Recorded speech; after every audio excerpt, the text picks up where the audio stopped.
Welcome to the Pacific Northwest, the home of the Seattle Sounders, as Toronto FC try to keep their winning streak alive.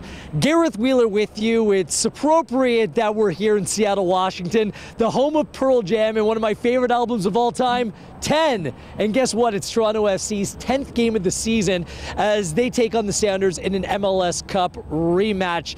Toronto FC very much alive in terms of the Eastern Conference. Thank you very much. As they've won 3 straight games against very difficult opponents. The latest victory coming Wednesday night over Orlando City, a 2-1 final. And because of that victory, TFC have now picked up 16 points through 9 games. It's their best start in franchise history. They look to keep that going against the Sounders. And although these two teams played in December, the MLS Cup final, it was a very one-sided match that was decided in penalties. The Sounders were crowned MLS Cup champions despite not registering a shot throughout that match. But head coach Greg Vanney expecting a very different game this time around. Yeah, I mean, absolutely. There's no way of making up for a loss in a final by playing a regular season game in May. But for us, in a tough part of our schedule, it's worthy of noting. So maybe it's just a little bit more motivation, and what's been a little bit of a game thrown in the middle of a couple important games as well. All the pressure will be on Seattle. They're only on 10 points, good enough for 7th place in the Western Conference at present time, which speaks how difficult it is for a team to have success when you go so deep the previous season. Stefan Frei remains in the team. We all remember, unfortunately, the miraculous save in the MLS Cup final. Alonso and Roldan in the middle of the park. Morris and Nico Lodeiro leading the line up front. And Clint Dempsey comes back into the team. The 34-year-old striker has bags of experience, was unable to play in the MLS Cup final due to a heart condition. He is back, and longtime U.S. international teammate of his, Toronto FC captain Michael Bradley, happy the players made a full recovery. I've been on the field with Clint on so many big days for the national team, and I know what he's all about.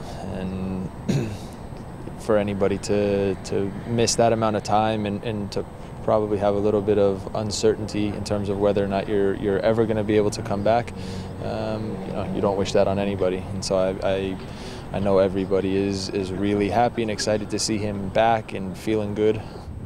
Let's take a look at our keys to the match, and let's start things off with taking advantage of opportunity. There will be changes in Vanney's starting 11 as Sebastian Giovinco, Victor Vasquez, Steven Beitashour, and Eric Zavaleta have been left at home with the game against the Columbus Crew in Ohio coming up on Wednesday night. It's going to challenge the team's depth, and it's a matter of players within the side who've been biding their time, waiting for their turn to get some significant playing time to step up and to take full advantage. Raheem Edwards has done that this season, and others will have to follow that lead. There'll be a chance for many to make an impression, as competition for spots in this very deep team is something that we'll continue to monitor as the season goes on, make Vanney's life difficult in terms of filling out the team sheet.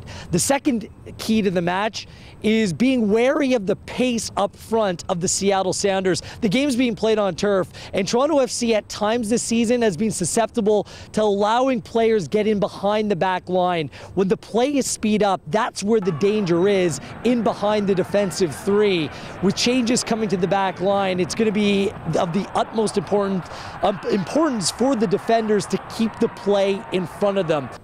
And finally, coming up with result in Seattle is going to require a complete 90-minute effort. In 2 previous away matches in Philadelphia and Columbus, Toronto FC scored the first goal of the match only to give away points in the end.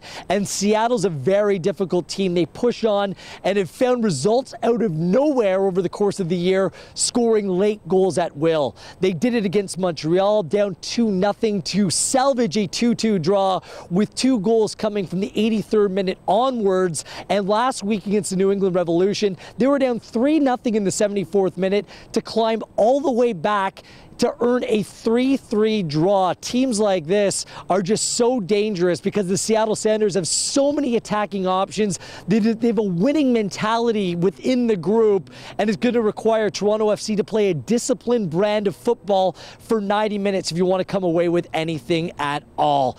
It's a big game. It's an MLS Cup rematch, but this team, they're very composed, and it doesn't seem like they're going to let their emotions get the best of them heading into this game in front of a national television audience. You can watch on CTV and TSN2, 3 p.m. Eastern Time on Saturday.